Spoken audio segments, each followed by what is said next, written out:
O meu tema é a alternativa nacional, a partir das eleições recentes.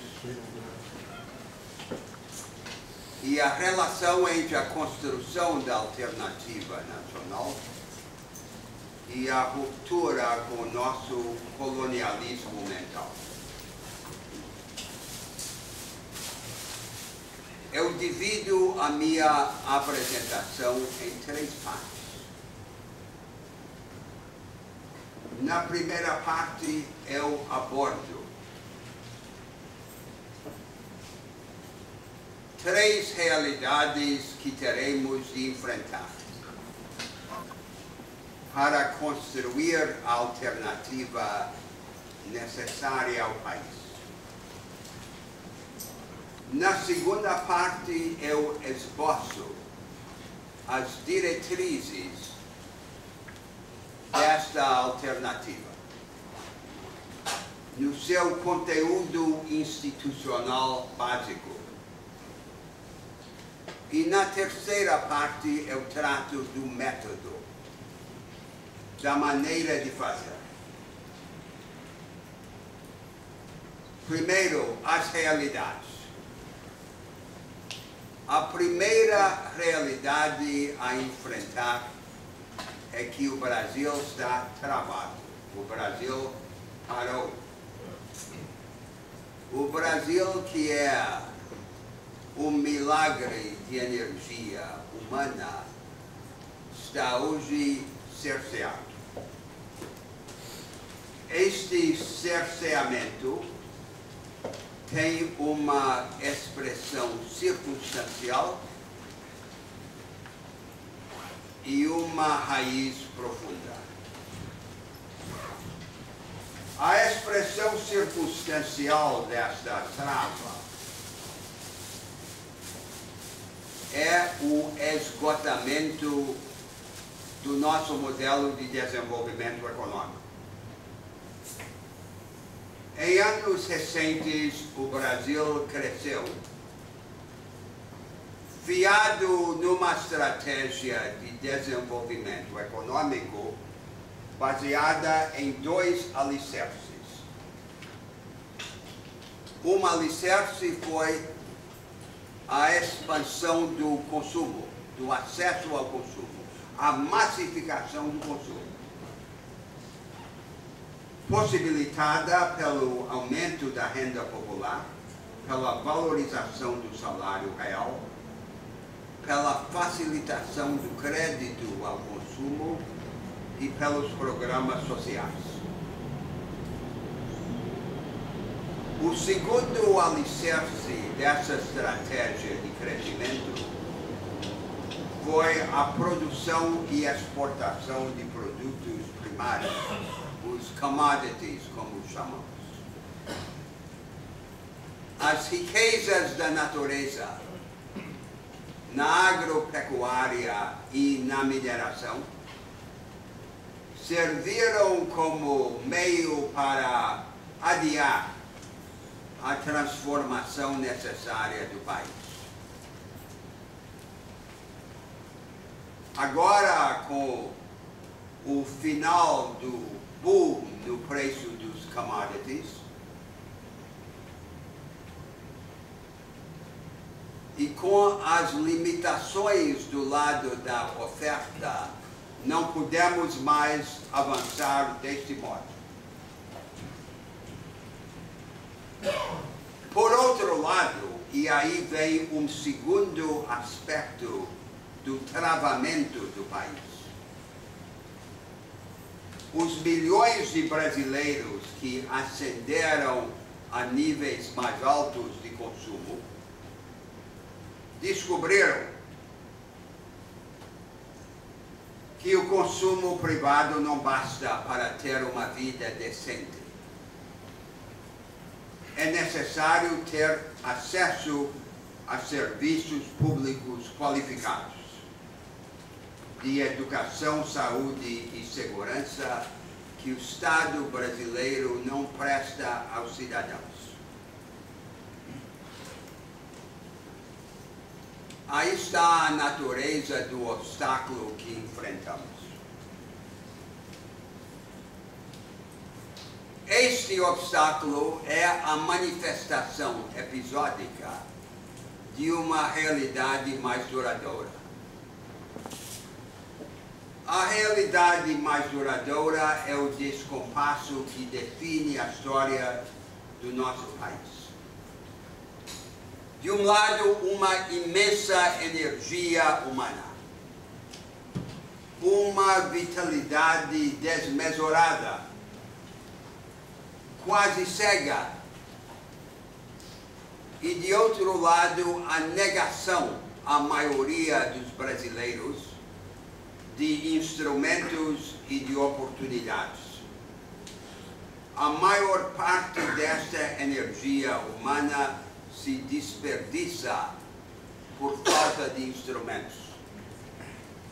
Portanto, a nossa tarefa histórica é dar braços, asas e olhos a este dinamismo tremendo que surge de todos os lugares no Brasil.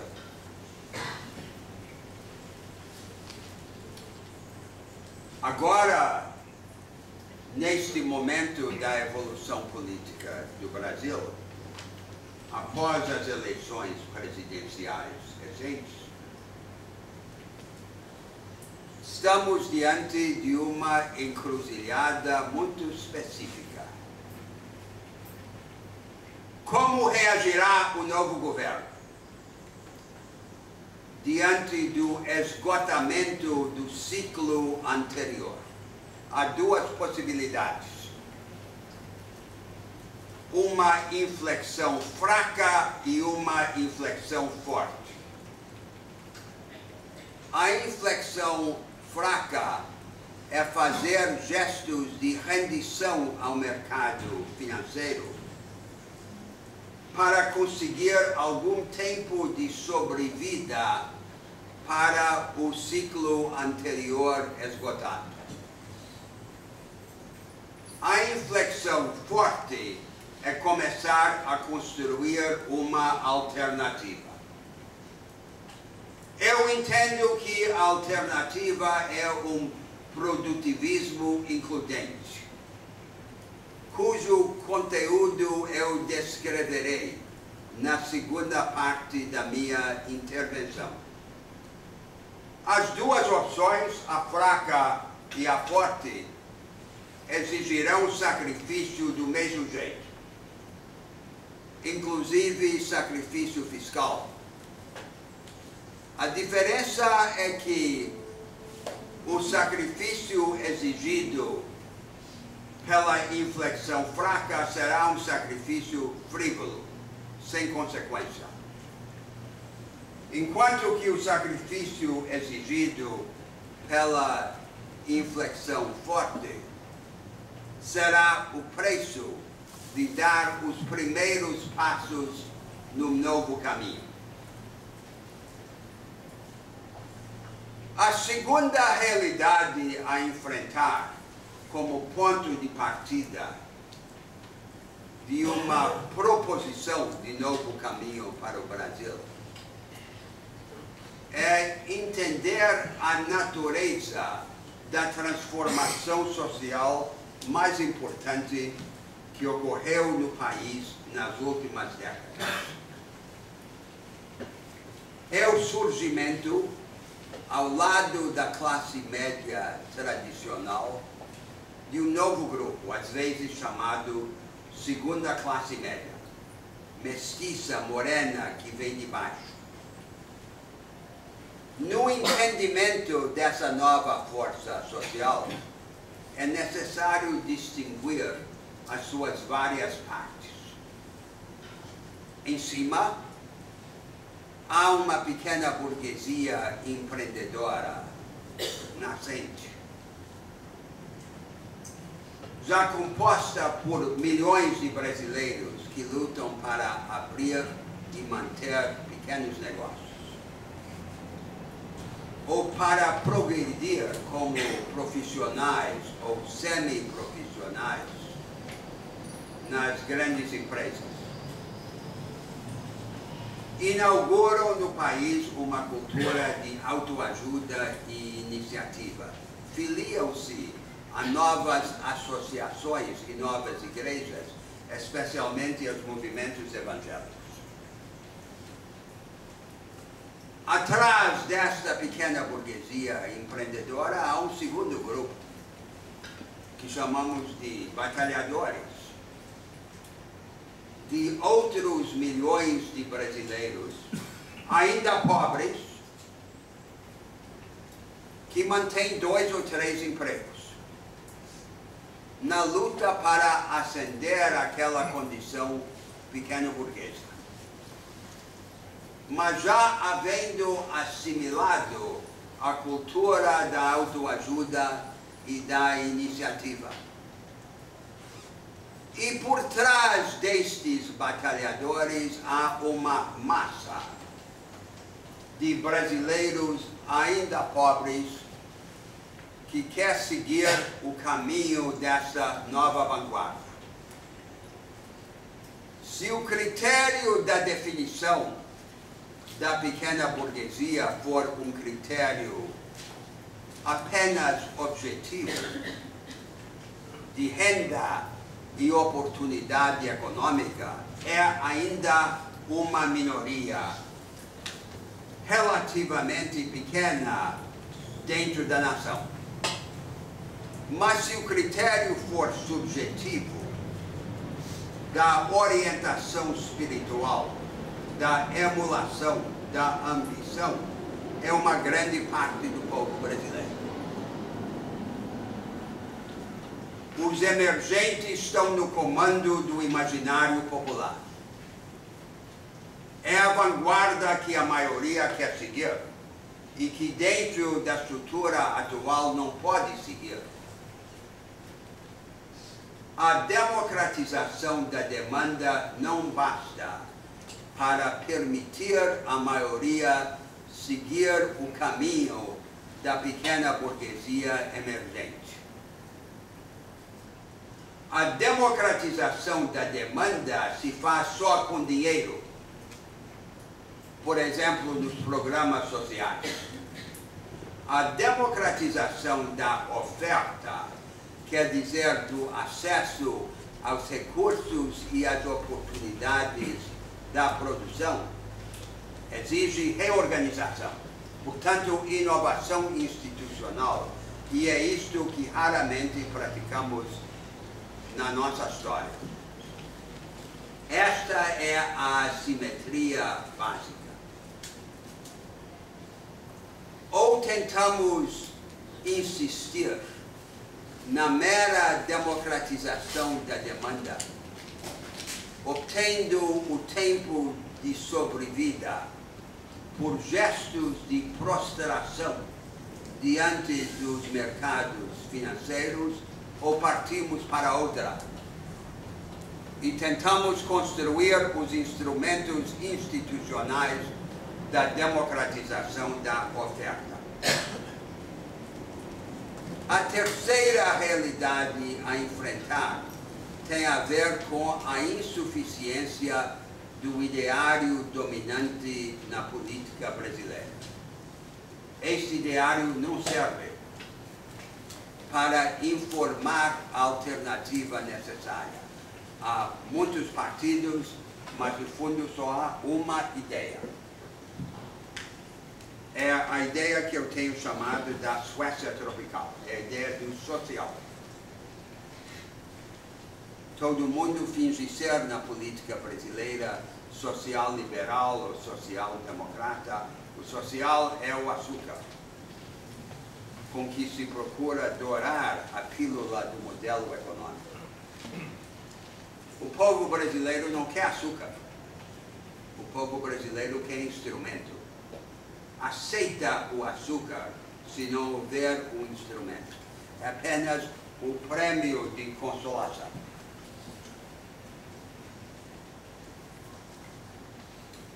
Como avançar além do discurso do açúcar, que é o discurso do social? Só por ideário que ilumine as inovações institucionais necessárias. E é isso que nos tem faltado. Todas as correntes de pensamento dominantes no Brasil desautorizam as tentativas de reconstrução institucional. Agora avanço para o segundo passo da minha argumentação e traço grandes linhas da alternativa institucional necessária. Uma alternativa institucional não deve ser concebida como uma planilha, uma fórmula dogmática. É a descrição de um caminho. E o que vale numa proposta programática é sempre a combinação de dois atributos. O primeiro atributo é a marcação do rumo. E o segundo atributo é a identificação, numa circunstância histórica concreta, dos primeiros passos para começar a trilhar aquele caminho. É nesse espírito que eu faço esse esboço de diretrizes. Descrevo para clareza num ponto relativamente distante do que nós temos hoje, mas insisto, cada um dos elementos que eu vou descrever já está antecipado na realidade brasileira. Nós já temos à mão os instrumentos necessários para começar a andar neste caminho, que é o que eu entendo ser a inflexão forte. A primeira diretriz é a construção de um paradigma alternativo de produção. O agente econômico mais importante do Brasil é a multidão de pequenas e médias empresas. A grande maioria delas empurradas para trás para uma retaguarda tecnológica e organizativa. Se nós conseguíssemos trazer, ainda que uma pequena parte desta multidão de pequenas e médias empresas para mais perto da vanguarda tecnológica, nós criaríamos uma revolução produtivista no Brasil. O destinatário são as pequenas e médias empresas, o destinatário mais importante. É ali que se produz a maior parte do produto, é ali que estão a grande maioria dos empregos. O método inicial é a ampliação do acesso ao crédito, à tecnologia, às práticas e aos conhecimentos avançados.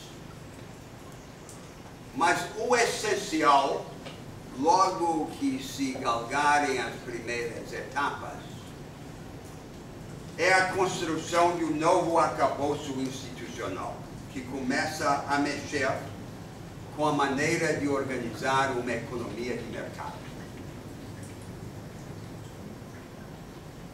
Agora surge no mundo uma nova forma de produção.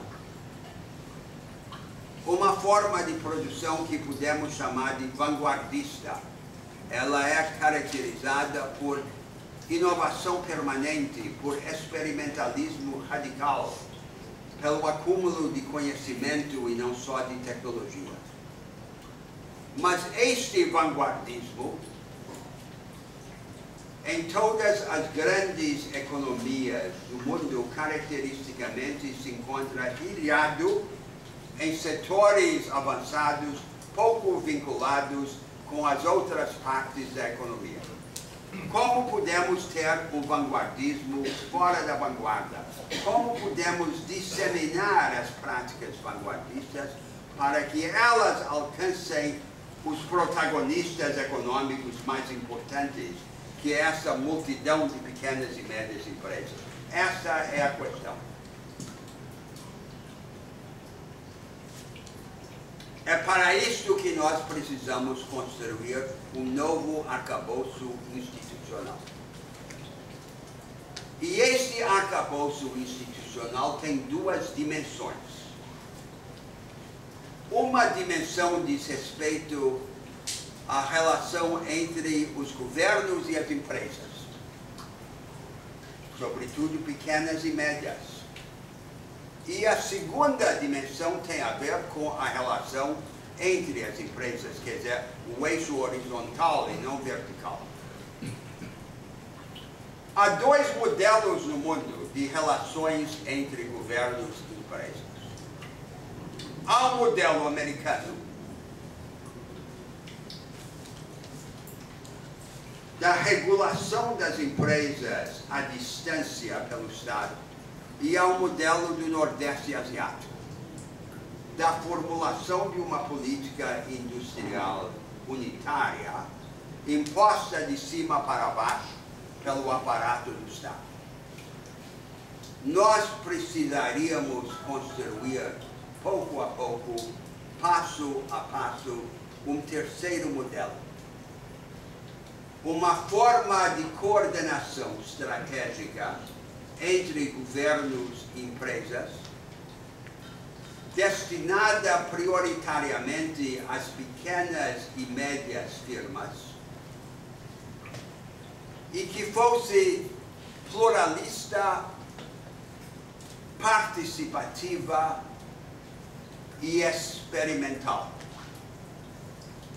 E entre as pequenas e médias empresas, teríamos de construir, pouco a pouco, os regimes que nós chamamos de concorrência cooperativa.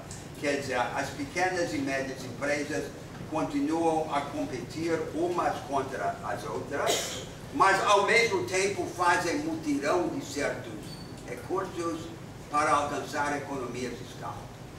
O que é isto? Não é apenas a regulação da economia de mercado. Não é apenas a tentativa de atenuar as desigualdades geradas no mercado por políticas compensatórias retrospectivas. É a reorganização institucional da economia de mercado, levando no futuro a multiplicação de regimes alternativos de propriedade privada e social que passariam a conviver experimentalmente na mesma ordem econômica. As pequenas e médias empresas não precisam ser apenas satélites das grandes. Podem ganhar autonomia como agentes de um experimentalismo inovador. Aí sim, seria o começo de uma revolução produtivista no Brasil. A segunda diretriz dessa alternativa produtivista tem a ver com as relações entre o capital e o trabalho. Agora no Brasil, como em muitas das economias do mundo, uma parte crescente da força de trabalho se encontra em situações precárias. Por exemplo, de trabalho subcontratado ou temporário. Estes trabalhadores não estão protegidos pelo direito tradicional do trabalho, que cada vez mais protege apenas uma minoria organizada.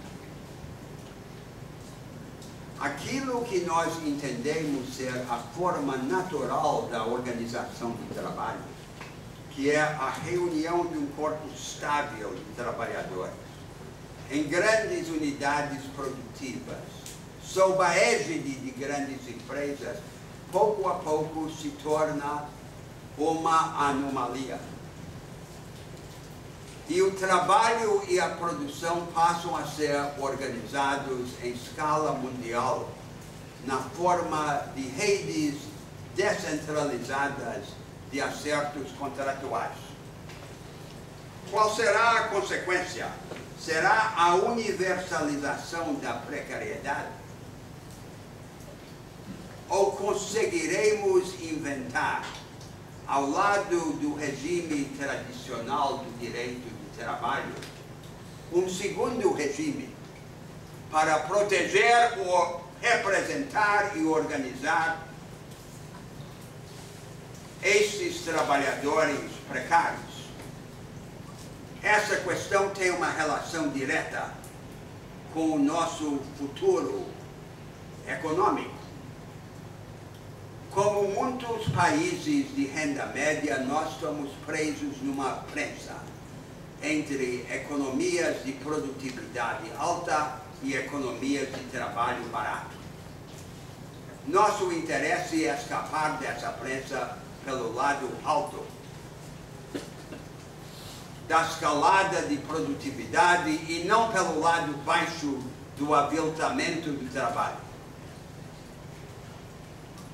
E se uma das condições para isto é o soerguimento dos pequenos e médios empreendimentos, outra condição é o resgate da maioria precarizada. A terceira diretriz da alternativa nacional necessária tem a ver com o aprofundamento de um mecanismo para o financiamento interno desse projeto de desenvolvimento nacional.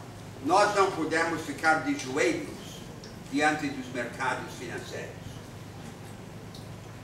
Não basta insistir na elevação da poupança privada e pública, é preciso multiplicar os canais que mobilizem a poupança de longo prazo para o investimento produtivo de longo prazo.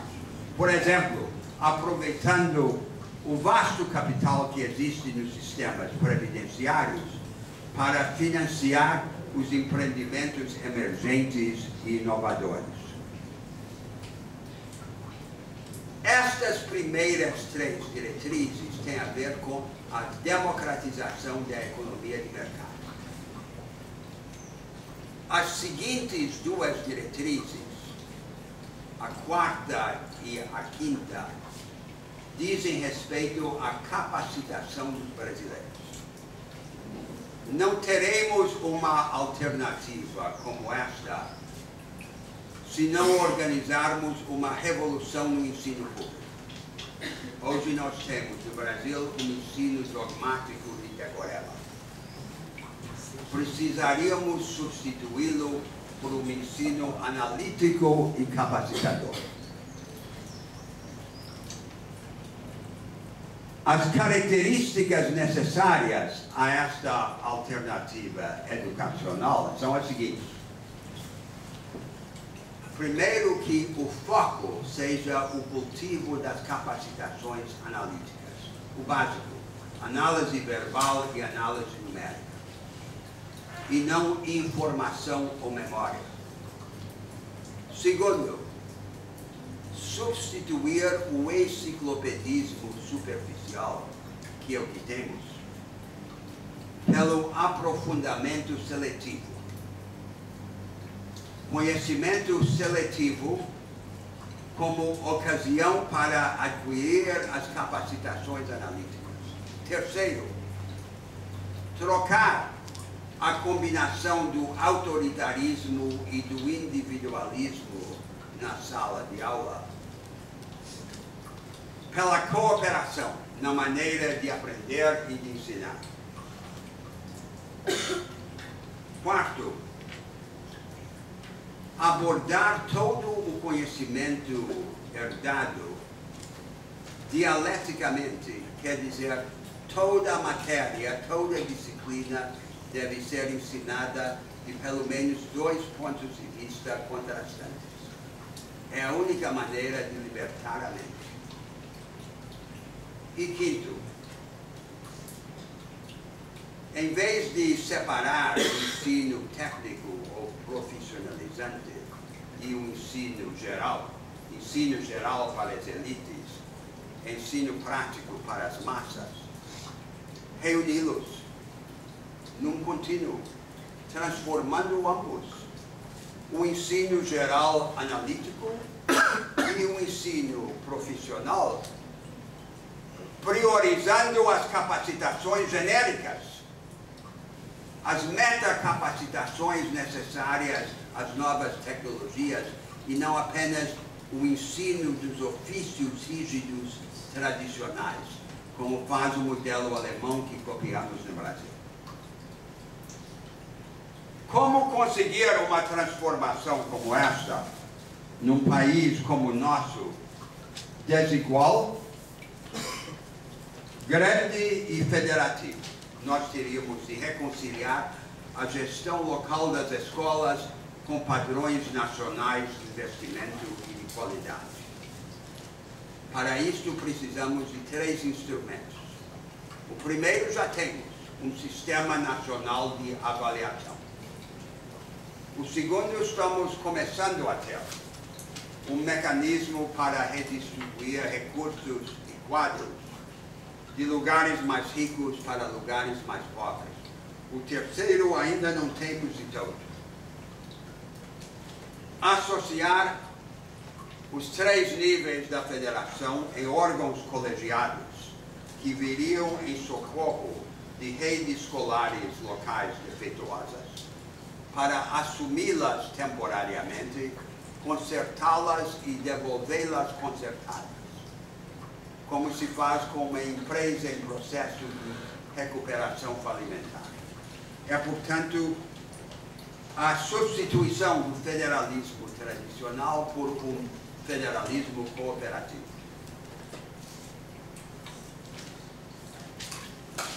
A quinta diretriz, que também é um aspecto da capacitação do povo brasileiro, é inovar na maneira de qualificar os serviços públicos. Quando os milhões ascenderam a padrões mais altos de consumo, descobriram que o consumo privado não basta. Se faltam os serviços de educação, saúde e segurança. E agora a reivindicação do povo brasileiro é para a qualificação dos serviços públicos. Como qualificar os serviços públicos? O que nós temos no Brasil e no mundo em geral, a título de provisão dos serviços públicos, é a provisão de serviços públicos padronizados de baixa qualidade pela burocracia do Estado. E a única alternativa a esta maneira de prover os serviços públicos parece ser a privatização dos serviços públicos em favor de empresas com objetivo de lucro. Inaceitável. Inaceitável porque é incompatível com a universalização dos serviços públicos. Qual é, então, a outra opção? A outra opção é que o Estado assegure os mínimos universais, por assim dizer, o chão. E, ao mesmo tempo que o Estado atue no desenvolvimento dos serviços públicos mais complexos e custosos, por assim dizer, no teto. Mas que no grande espaço entre o chão e o teto, o Estado engaje a sociedade civil independente para participar, sem objetivo de lucro, na provisão de serviços públicos. Por exemplo, por meio de cooperativas. que o Estado prepare, equipe, financie e coordene a sociedade civil independente como parceira dele, Estado, na provisão dos serviços públicos. É a melhor maneira de qualificá-los, ao mesmo tempo que é a forma mais poderosa de instigar a auto-organização da sociedade civil fora do Estado. As últimas duas diretrizes dessa alternativa têm a ver com o aprofundamento da democracia brasileira. Democratizar o mercado, capacitar o povo e aprofundar a democracia. A sexta diretriz é construir o Estado. A verdade é a seguinte: o Estado capaz de fazer isto que eu estou propondo não existe. Pouco existe no mundo e certamente não existe no Brasil. O Estado tem que ser construído. Mas nenhuma nação constrói o Estado ou reforma a política para depois decidir o que fazer com o Estado reconstruído ou com a política reformada.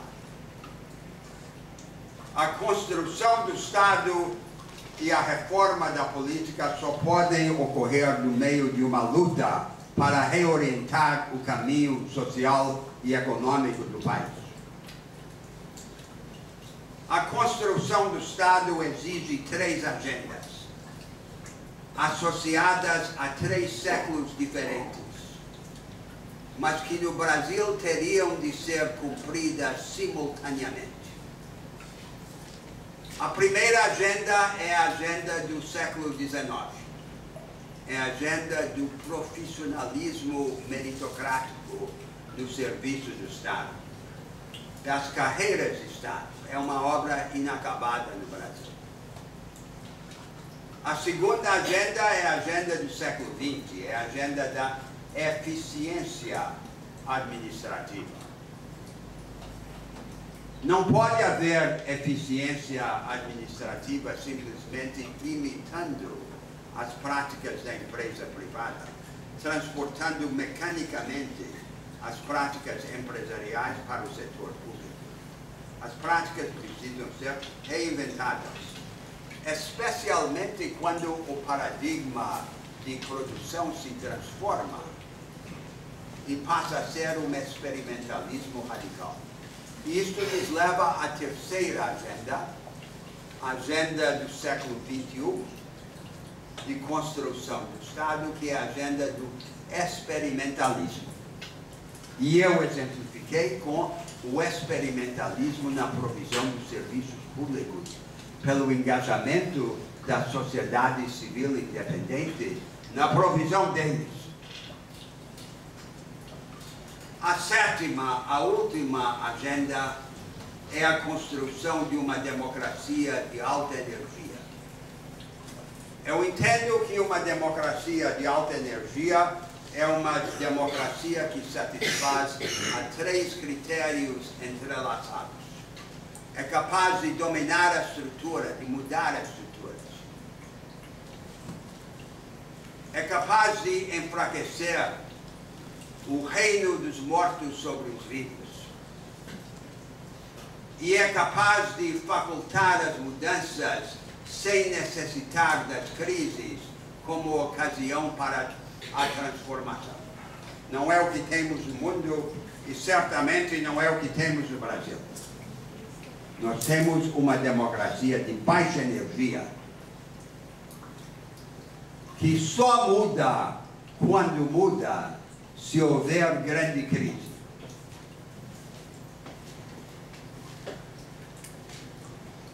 Há pelo menos 3 séries de inovações que seriam necessárias para começar a organizar no Brasil uma democracia de alta energia. Primeiro, e inovações que elevariam a temperatura da política. Quer dizer, o nível de engajamento popular organizado na vida pública.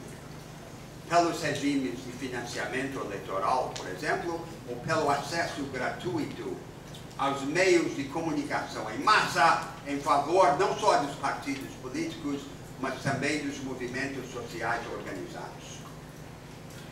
Em segundo lugar, inovações destinadas a acelerar o passo da política, enquanto se eleva a temperatura dela, resolvendo rapidamente os impasses. O presidencialismo que copiamos dos americanos tem numa realidade social como a nossa uma grande virtude, que é permitir uma marcha direta rumo ao centro do poder, rompendo os acertos oligárquicos. Mas tem ao mesmo tempo um grande defeito, que ele foi desenhado por seus autores para inibir a transformação política da sociedade. É o esquema madisoniano dos freios e contrapesos. A solução é manter nessa etapa histórica o regime presidencial, porém equipá-lo de mecanismos para a resolução pronta dos impasses, por exemplo, por eleições antecipadas que tanto o Congresso quanto o presidente poderiam unilateralmente convocar. E o terceiro conjunto de inovações institucionais é radicalizar o potencial experimentalista do regime federativo.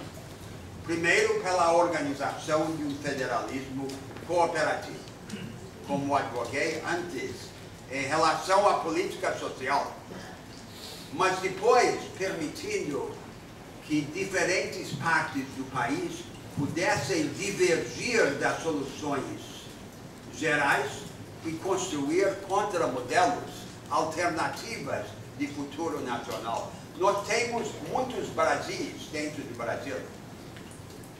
Um projeto nacional só ganha realidade se for traduzido na realidade de cada um desses Brasis. E eles, cada um deles, precisa ter margem para poder divergir e experimentar. Esta construção da democracia de alta energia começa no passo inicial, que é tirar a política da sombra corruptora do dinheiro, pela reorganização do sistema de financiamento eleitoral. Aí está o esboço. Tudo isto tem um desfecho radical de transformação, mas nenhum dos elementos desta alternativa é distante de instrumentos que já estão à mão. Tudo isto é factível. O que falta é a imaginação transformadora. O que falta é a vontade política. Nós temos então que reorganizar a política brasileira para estabelecer um novo corte. Os partidos que se pretenderam modernos no Brasil, especificamente o PSDB e o PT sediados em São Paulo, são duas vertentes da ideia da Suécia tropical. O social liberal, o social democrata, aquilo que eu chamei o açúcar. E não foram capazes de propor ao país uma alternativa institucional, uma alternativa que reorganizasse as estruturas. E sem isto não conseguiremos dar o passo da inflexão forte.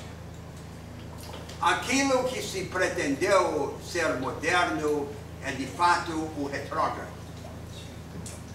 E não existe agente político no país para propor e desdobrar a alternativa necessária, o produtivismo includente como complemento do aprofundamento da democracia brasileira. Com essa observação, eu avanço para a terceira parte da minha intervenção, o método. Qual é o método?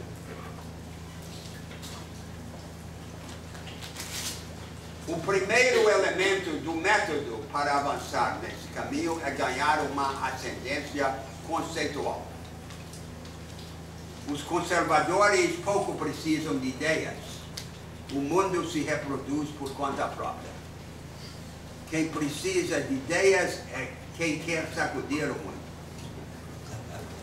Ideias por si sós não mudam o mundo, mas sem ideias ninguém muda o mundo. E hoje, em geral, no mundo, os progressistas não têm ideias. As ideias deles são as ideias dos outros, de seus adversários políticos, que eles procuram humanizar, açucarar. E é disto que nós precisamos escapar no Brasil. Portanto, ascendência conceitual. Um novo projeto de Estado, contrariamente ao que pensam muitos dos nossos concidadãos, um projeto de Estado não se organiza dentro do Estado. Um projeto de Estado se organiza fora do Estado. E depois ganha o Estado. Assim foram os movimentos que transformaram o Brasil no passado, como o republicanismo abolicionista e depois o desenvolvimentismo nacional. Essas ideias não foram criadas dentro do Estado.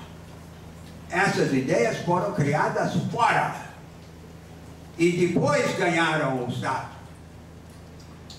E esta luta pela ascendência conceitual na sociedade brasileira depois precisa desdobrar-se numa luta em cada uma das disciplinas, a começar pelo direito e pela economia. As duas disciplinas da ordem institucional. Em segundo lugar, o segundo aspecto do método, nós precisamos começar a organizar uma corrente no país. Uma corrente cívica, uma mobilização nacional que proponha uma alternativa como esta que eu defendi. E que com isto dê voz àquela aspiração produtivista da maioria de brasileiros. Os brasileiros não querem caridade, querem instrumentos e oportunidades, querem o produtivismo includente, mas não têm agentes políticos. E os simpatizantes potenciais de uma alternativa como esta estão hoje divididos entre muitos partidos ou a grande maioria deles fora de qualquer partido. Antes de pensar em construir partido, nós precisamos reuni-los e criar, insisto, fora do Estado, uma mobilização nacional que depois penetre a política e busque o poder do Estado. É isto que eu proponho. E isto não se faz de um dia para outro, exige ambição transformadora e confiança histórica. Para que esta empreitada avance, há duas condições necessárias que também teriam de ser satisfeitas. A base social para uma alternativa como esta já existe. O nosso problema não é a falta dessa base social. a maioria do povo brasileiro já tem uma orientação produtivista. Já há uma maioria latente para combater o domínio do país por uma coligação de rentistas. O que falta é a tradução desta maioria latente num ideário programático e num projeto de poder. Mas duas condições ou dois obstáculos inibem o avanço necessário. O primeiro obstáculo é o colonialismo mental. Nós precisamos agora inovar nas nossas instituições, mas raramente fizemos isto na nossa história nacional. Copiamos, importamos as nossas instituições. E as correntes dominantes de pensamento na alta academia brasileira são hostis às tentativas de reconstrução institucional. De um lado, nós temos o neomarxismo encolhido, que imagina haver uma correlação inquebrantável de forças no país e no mundo. E, no fundo, propõe que surfemos na onda.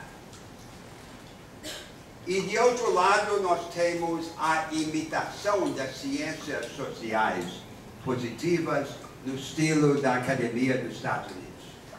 E essas duas tendências, aparentemente antagônicas, na verdade se confundem e se misturam para entoar o coro do fatalismo, que a coima de construtivismo, de voluntarismo, qualquer tentativa de imaginar a reconstrução institucional. Temos de quebrar isto. E para quebrar isto, rebelar-nos contra o colonialismo mental. Há, porém, também uma segunda condição, mais intangível do que a primeira, porém talvez ainda mais importante.